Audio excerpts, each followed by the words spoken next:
Moi, je suis de la famille de Jean Moulin. Voilà. Oui, mais Jean Moulin, c'est un homme qui a fait l'unité de son pays, de l'extrême droite à l'extrême gauche. De l'extrême droite à l'extrême gauche. Tout le monde était représenté dans la résistance française. Et il a fait ça pour défendre son pays. Voilà. je comprends Moi, tout je à fait suis votre dans point de cette vue. lignée-là. Non, mais je comprends tout à fait votre Et point de donc, vue, oui.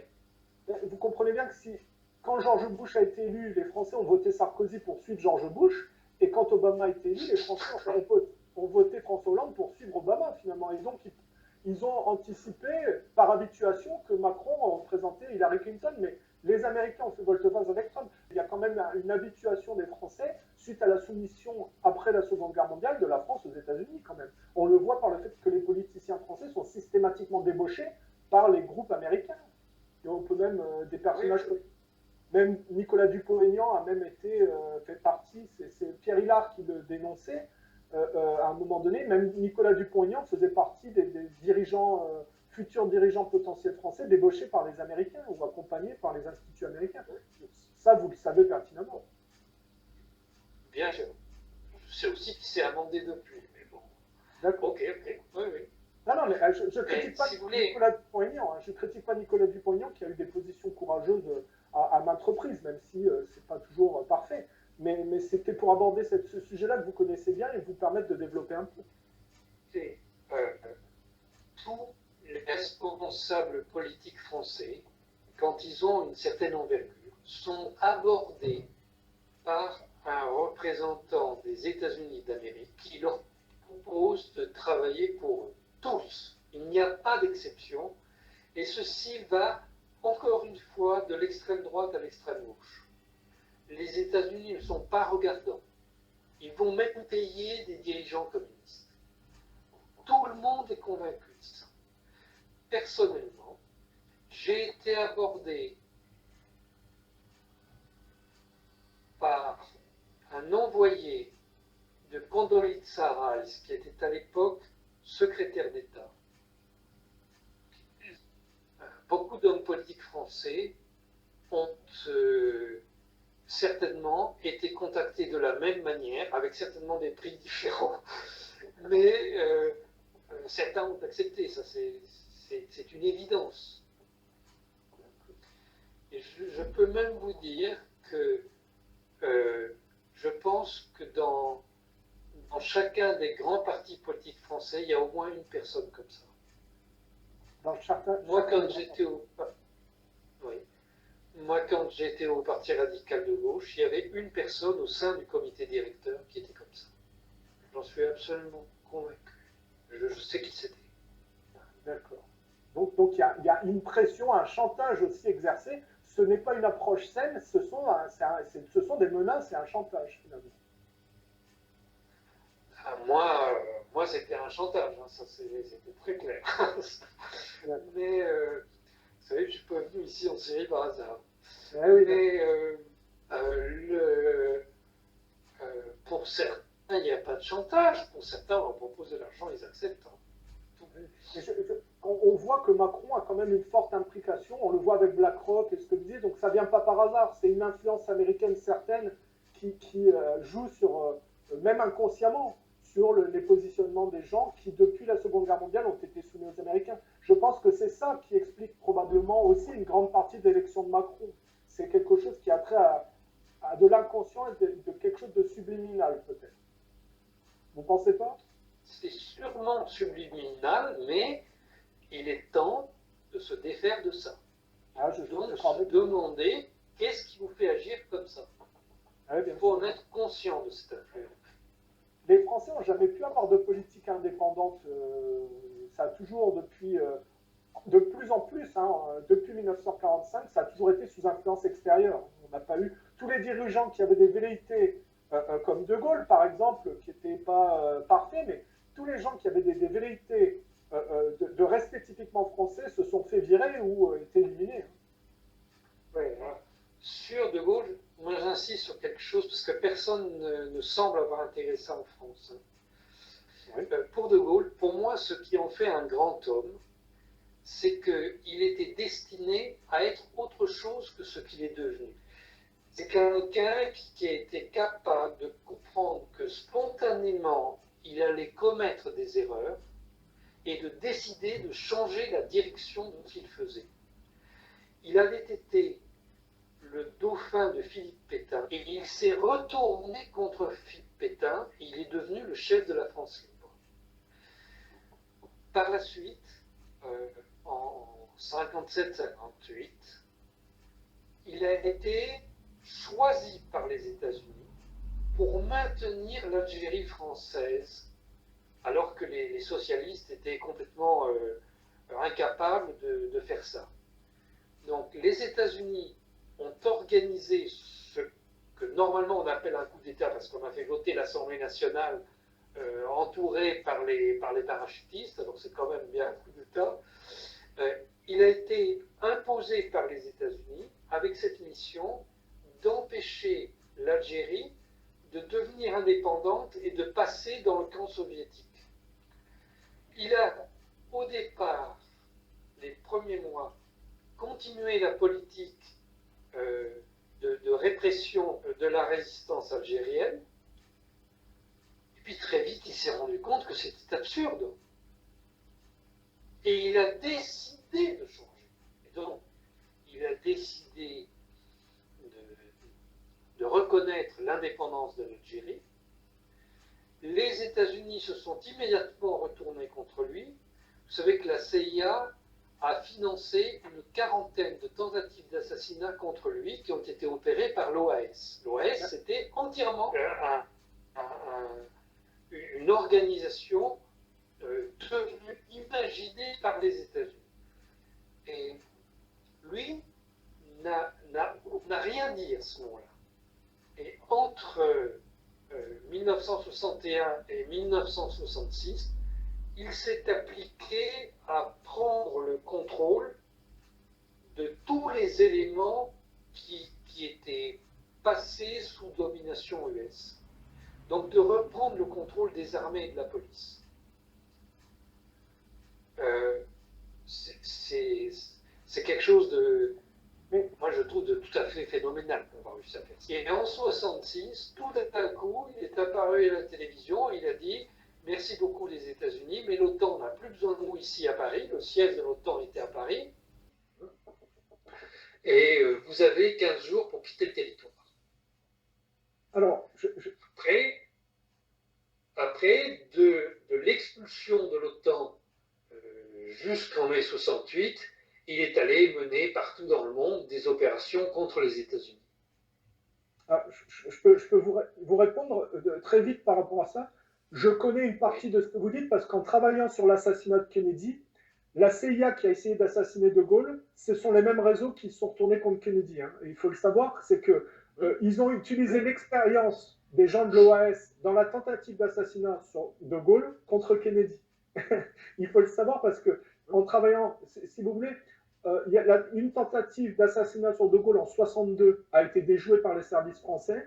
Elle avait été mise en place par la CIA depuis la Suisse et depuis l'Italie. Hein, et était impliqué dedans le général Mortimer Bloomfield, je ne sais pas si vous connaissez, un marchand d'armes juif canadien qui était un proche des cercles de Ben Gurion et de Churchill. Et il était couplé à Cléchot, qui était un officier de la CIA et qui était chargé de la planification financière dans l'assassinat de Gaulle. Les Français les ont virés d'Italie et de Rome et on retrouve ces deux personnages impliqués dans les filières d'exfiltration et de... Vous connaissez Jim Garrison, probablement, dans l'assassinat de Kennedy, vous en avez entendu parler. Jim Garrison, le procureur de la Nouvelle-Orléans, avait mis la seule personne qui a été poursuivie dans l'assassinat de Kennedy, c'est Cléchot. Cet officier qui vient aussi des cercles de Churchill au départ pendant la Seconde Guerre mondiale. Et j'ai produit un travail dessus. J'ai fait une interview sur le sujet avec le groupe Lyndon-LaRouche, où on parvient aux mêmes conclusions. C'est que les mêmes qui ont essayé d'assassiner De Gaulle et qui faisaient partie de la CIA et dont vous venez de parler, on les retrouve après contre Kennedy pour des raisons d'anticommunisme. Puisque Kennedy avait des accords en fait avec Khrouchtchev pour mettre fin à la guerre froide s'il était réélu. Il était en train de se désengager du Vietnam et c'était perçu par la CIA comme une atteinte à leurs prérogatives. Et donc, ils ont utilisé l'expérience des types de l'OAS qui avaient essayé de tuer De Gaulle dans une partie des assassins de l'assassinat de Kennedy. Et c'est une partie du travail que j'expose sur mon site. Donc, je connais cette partie-là, mais je ne connaissais pas la partie où De Gaulle a été missionné par les Américains pour laisser l'Algérie française. Parce que moi, j'ai des documents qui prouvaient que les Anglais et les Américains finançaient en fournissant des armes aux indépendantistes algériens. J'ai mon document militaire que j'ai eu où ils ont arrêté un avion sous fausse bannière qui était piloté par un Britannique et qui fournissait des armes aux indépendantistes algériens. Donc je sais que les Américains et les Anglais se sont retournés contre De Gaulle en fournissant des armes aux indépendantistes algériens contre la France. Ça, je le sais parce que j'ai les documents. C'était l'histoire du Nieman quelque chose. Mais je ne connaissais pas la partie où vous disiez que De Gaulle était poussé par les Américains pour garder l'Algérie française. Ça, je ne le savais pas. L'opération Résurrection. Mais ce que je voulais dire, c'est que la France n'a été vraiment indépendante que de 66 à 68. Cette période-là, 3 ans, c'est pas beaucoup. Et c'est quand même la période où De Gaulle a rapatrié l'or français à ce moment-là, juste avant que ça soit capté par les accords de Bretton Woods et la convertibilité de l'or-dollar en... Non, je ne sais pas si c'est à ce moment-là que De Gaulle a rapatrié l'or français. Je ne sais pas. Parce que ça peut vous intéresser. De Gaulle est un des seuls dirigeants en Europe qui a rapatrié l'or français du côté américain avant que tout l'or des autres ait été capté par cette histoire des accords de Bretton Woods. Et les accords de Bretton Woods sont en 71, donc ça doit être un peu plus tard. Mais ça doit vous intéresser, c'est que Sarkozy, en 2004, quand il était ministre de l'économie de Jacques Chirac, il a revendu cet or pour une bouchée de pain aux Américains en se prétendant l'héritier de Gaulle. Il faut le savoir quand même. Alors quand vous disiez qu'il a été formé par un type de la CIA, ça prend sens. Oui, oui. Ça, c'est un... Oui, oui. Mais ça, ce sont des faits. Hein. Nicolas Sarkozy, en 2004, a revendu l'or que De Gaulle avait rapatrié des États-Unis. Il l'a revendu aux Américains pour une bouchée de pain, sous un prétexte un peu fallacieux. C'était sous Jacques Chirac. Et il s'était présenté comme l'héritier de De Gaulle, quand même. C'est quand même, il manque pas de toupet, quoi. Je pense que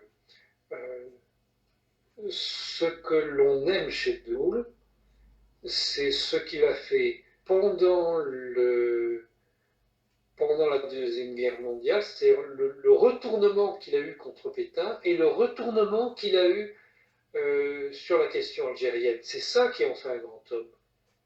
Aujourd'hui, on idolâtre tout ce qu'il dit et on ne voit pas qu'au début de sa vie, c'était vraiment un sale type. Hein. C'est quelqu'un qui a changé. Et il a changé le pays en même temps qu'il s'est changé lui-même. D'accord. Et donc, ce que vous reprochez peut-être aux dirigeants politiques aujourd'hui, c'est l'incapacité de changer, comme De Gaulle a changé. Absolument. Je vois, je comprends votre... Ce sont des gens prédéterminés, ce sont des machines, ce ne sont pas des humains, ils ne sont pas capables d'évoluer. Ouais, c'est le fruit de la soumission de la France aux États-Unis, finalement. Alors que De Gaulle était un personnage qui a été à l'opposé à un moment donné.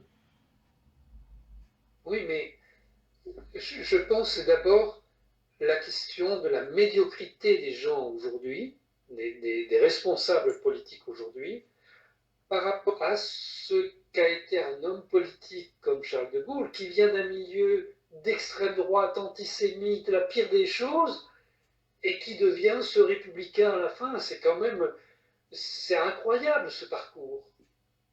D'accord, je vois votre point de vue. Ok. Et vous savez, si vous lisez les lettres échangées entre Charles de Gaulle et Philippe Pétain, moi, les premières fois que je les ai vues, j'ai cru que c'était des faux, tellement c'est répugnant à lire, en fait. D'accord. Vous n'aimez pas du tout Pétain. C'est pourtant le même homme. Vous ne voyez pas de qualité à Pétain, vous n'aimez pas du tout Pétain, en fait. Ah non, ça, j'aime pas du tout Pétain. Non, j'aime pas du tout. Quelles sont les caractéristiques de Pétain, justement, que vous n'appréciez pas? Parce que bon, moi, je ne suis pas un érudit, donc je ne connais pas très bien la question. qu'est-ce qu'il y a chez Pétain de problématique, de majeur dans le... C'était un vrai fasciste, lui. Un vrai fasciste. Et d'ailleurs, bah, c'est-à-dire que avant la Seconde Guerre mondiale, alors il n'y a pas de preuve matérielle de ça, mais il n'y a aucune autre explication des documents que l'on a que celle que je vais vous donner. Normalement, le complot de la cagoule aurait dû aboutir à la prise de pouvoir par le maréchal Pétain euh, sur la Troisième République. Voilà. Normalement, ça aurait dû être ça. Et vous savez que le complot de la cagoule, c'est un complot gigantesque. Hein. Il y a eu des milliers de gens qui ont été... on a préparé une armée. Il y avait déjà toutes les armes et les uniformes, tout était prêt. Et tout avait été fourni par l'Allemagne nazie, avant la Seconde Guerre mondiale. D'accord. Et qu'est-ce qui s'est passé? Pardon? Qu'est-ce qui s'est passé? Parce que je ne connais pas, je ne suis pas un érudit sur certains points. Moi, je me suis spécialisé sur l'assassinat de Kennedy, si vous voulez, et sur l'écologie, qui est le produit dérivé de tout ça. Mais je ne connais pas un peu l'histoire comme ça dont vous parlez. Donc, l'histoire de la cagoule, qu'est-ce que c'est, pour le dire simplement? Juste avant la Deuxième Guerre mondiale, les fascistes s'installaient un peu partout en Europe et Pétain préparait un coup d'État en France. Alors, la police a découvert une cache d'armes et d'uniformes. C'est incroyable tout ce qu'on a trouvé à ce moment-là. C'était énorme, ce complot. Énorme. D'accord. Et c'est la raison pour laquelle, pendant la Deuxième Guerre mondiale, on a assassiné Mandel, en fait, les différents ministres qui ont découvert ce complot et qui ont lutté contre ce complot ont tous été assassinés pendant la guerre. Donc, vous dites que c'est le régime de Pétain qui est responsable de ces morts, finalement, pour étouffer l'affaire. Non, ce n'est pas le régime, non. Ce que je dis, c'est que Philippe Pétain lui-même avait l'intention de prendre le pouvoir avant l'invasion allemande. Si vous voulez, il est arrivé au pouvoir à la faveur de l'invasion, mais s'il n'y avait pas eu d'invasion, il aurait pris le pouvoir quand même. C'est ça que je vous dis. Ah oui, d'accord, parce que ça, par contre, j'avais entendu des versions, il y a d'autres versions qui existent en disant qu'effectivement Pétain a été, par hasard, est devenu ce qu'il est, il est arrivé à la tête de l'État français sur les circonstances, finalement. Il était porté par les circonstances, ce qui lui a permis de ne pas expliquer son programme. Et son programme, il était très clair, c'était qu'il voulait instaurer un État vraiment fasciste. Et à la place, qu'est-ce qu'il a fait? Il a instauré une dictature administrative. Le régime de Philippe Pétain n'était pas vraiment fasciste, mais c'était quand même une dictature. Oui, d'accord. Et ce qu'on reproche finalement à Pétain, c'est la déportation d'une partie des Juifs non français, finalement. Mais ce qui revient dans les accusations contre Pétain, souvent c'est ça. Mais à part... je ne veux pas donner l'impression de minorer ce crime-là. Mais ce crime-là, c'est très secondaire par rapport, me semble-t-il, au projet de Philippe Pétain. D'accord. Donc, vous dites qu'il y a des aspects chez Pétain qui sont beaucoup plus condamnables que cette partie-là de la Seconde Guerre mondiale. Et alors, ça m'intéresse parce que moi, je ne sais pas, en général, on dit de Pétain que c'était un homme qui voulait restaurer les valeurs, la tradition, et qui a après sombré dans certaines dérives suite au chantage un peu de la pression d'Adolf Hitler et des nazis. Qu'est-ce que vous reprocheriez à Pétain dans le fond de sa pensée, de son idéologie, finalement? D'abord, d'avoir comme projet d'être au service de l'Allemagne nazie. D'abord, qu'est-ce que c'est que cette valeur? C'est un anti-patriote. Alors qu'il avait quand même un passé de Première Guerre mondiale qui montrait qu'il n'était pas spécialement accommodant avec les Allemands au départ, non? D'accord, mais la fin, ça, c'est le même culte que celui des nazis. D'accord, ok. Et vous savez, il était très très ami avec le général Franco, il avait été ambassadeur à Madrid, Oui, et quand il était à Madrid, il ne se cachait pas de vouloir rendre le pouvoir en France par la force. d'accord.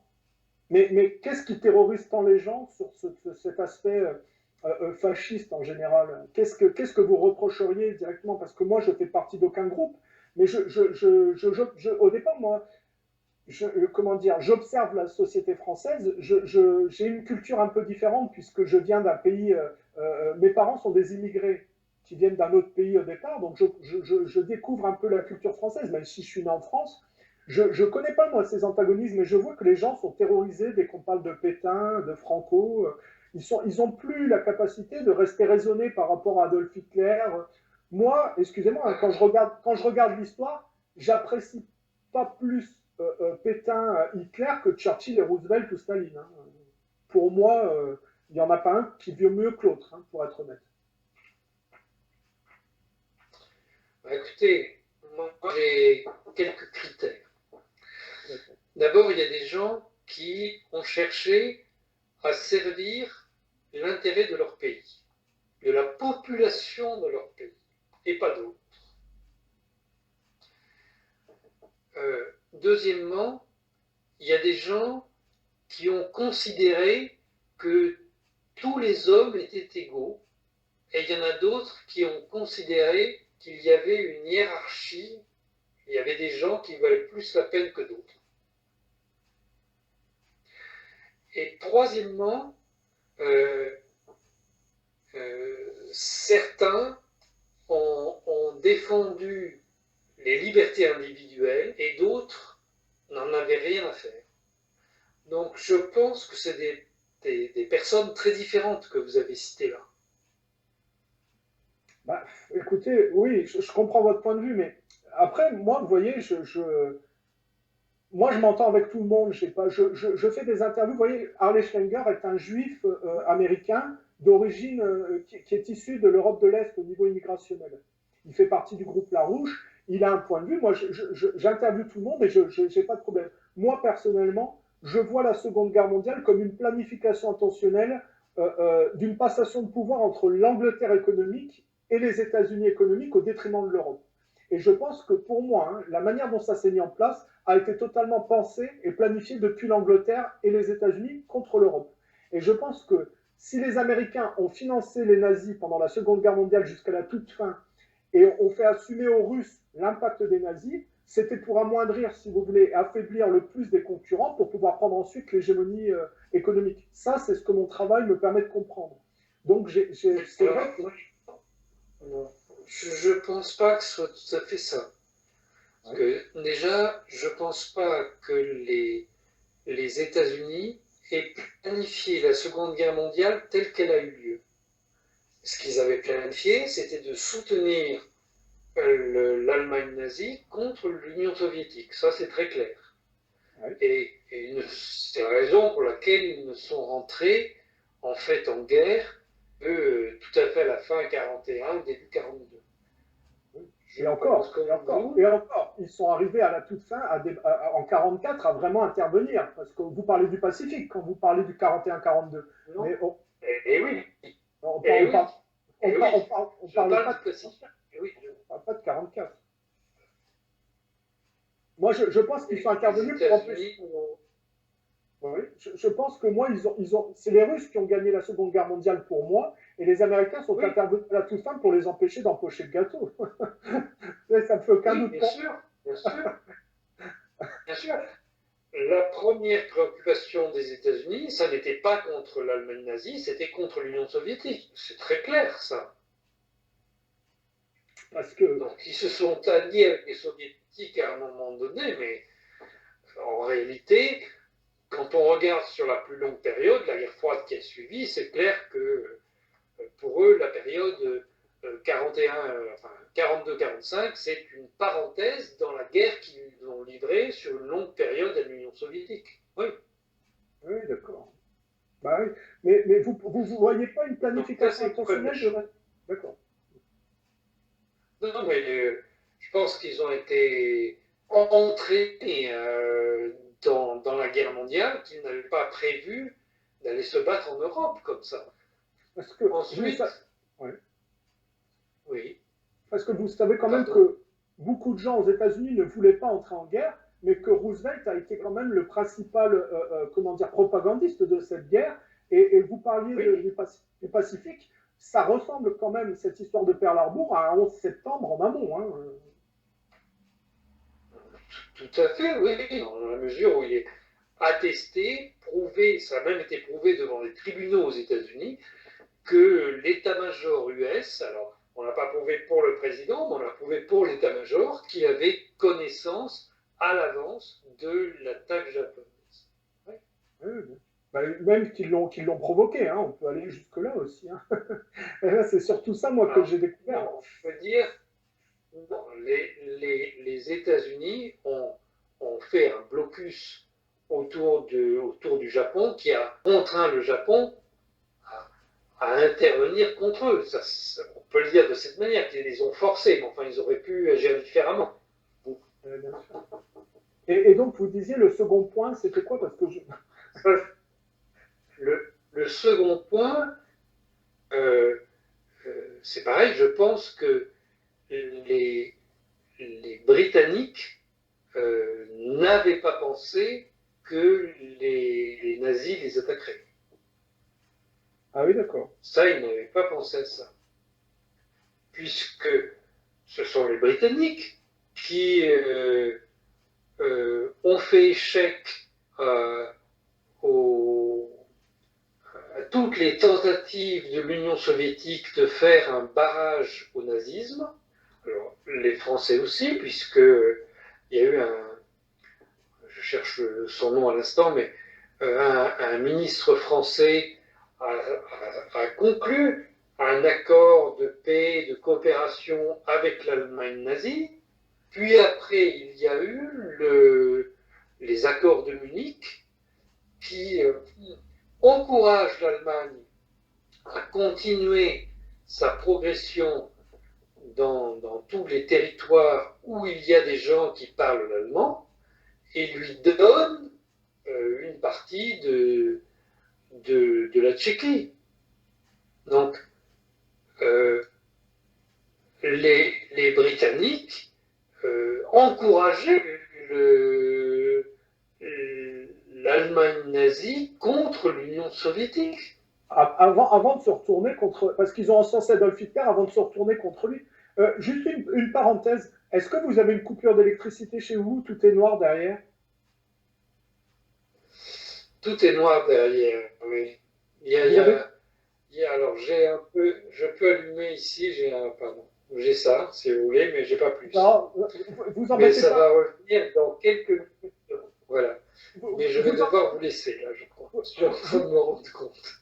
Vous embêtez pas mettre la lumière, parce que l'image est vraiment complètement dégradée, donc de toute façon, ça ne fait rien. Ouais. Bon, c'était encore une fois de plus passionnant, c'était très intéressant. Je vais travailler donc au montage, je vais essayer de rendre une version peaufinée, et puis je la mettrai en ligne très rapidement dans la soirée si j'ai le temps de le faire, ou demain. Et encore une fois de plus, merci infiniment de m'avoir accordé du temps. Les auditeurs vont être ravis parce qu'on a abordé tout un tas de sujets très intéressants. Est-ce que ce sont des sujets qu'on ne vous autorise pas à aborder en général, ce qu'on fait au cours de nos interviews, ou c'est quelque chose que vous avez l'habitude de faire? Uniquement avec des médias non français. Ah d'accord, d'accord. Mais voilà, les Français ne s'intéressent pas du tout à ce que je vous ai raconté. D'accord. Ils ne veulent pas le savoir. Je peux vous dire qu'il y a quand même quelques-uns de mes abonnés, puis j'ai quand même quelques milliers d'abonnés. Il y a beaucoup de gens qui suivent avec attention ce que vous dites et qui vous adressent quotidiennement des messages de soutien. Voilà. J'en suis convaincu. Moi, je parlais du fait que ça n'intéressait pas les journalistes. Je n'ai pas dit que ça n'intéressait pas le public. Ah d'accord, ah oui, oui, ça c'est vrai. Hein. Mais ça, on ne peut pas attendre des journalistes autre chose. Hein, en fonction, ils sont en fonction du pouvoir, si vous voulez. Donc là, il n'y a pas d'illusion à se faire, c'est sûr. Bon, en tout cas, merci pour votre temps. Je mets ça en ligne très vite et puis bah, je vous souhaite plein de bonnes choses pour la suite. Et puis on aura probablement l'occasion de reparler. Bon, j'espère que on est toujours en train de faire des interviews par rapport à des choses qui sont négatives, parce que malheureusement le contexte n'est pas positif. J'espère quand même que le contexte un jour changera et qu'on pourra parler d'autre chose que des mauvaises, des mauvaises tendances humaines. Quoi. Voilà. J'espère aussi. Voilà. Bon, bah, je vous souhaite Alors, une bonne bonne soirée. Oui, merci encore et une bonne fin de journée à vous. Au revoir. Merci.